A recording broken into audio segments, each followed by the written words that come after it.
Hello, welcome to My Life is Mathland channel. It is April 4th, shift 2 paper.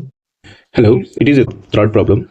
If the system of equations x plus y plus z is equal to 5, these are three equations. In the three equations, have a infinity many solutions. Means each delta value is 0. Delta is equal to 0, delta 1 0, delta 2 0.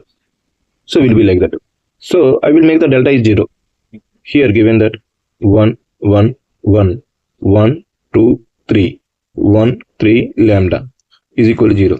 So I will make in the determinant values, two values I will make 0. So 1 0 0 1 2 minus 1 1 3 minus 1 2 3 minus 1 2 lambda minus 1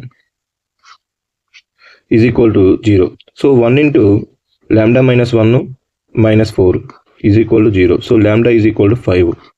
It is one solution. Next, delta 1 is equal to 0. Delta 1 means 1 1 5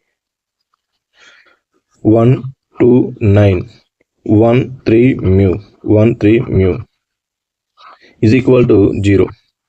So I will make these two values 0 1 0 0 1 2 minus 1 1 3 minus 1 2 9 minus 4 5 4 mu minus 5 is equal to 0. So 1 into mu minus 5 minus 8 there is equal to 0. So mu is equal to 13. So we need the value lambda plus mu. Lambda plus mu means 5 plus 13, there is equal to 18. So the answer is 18.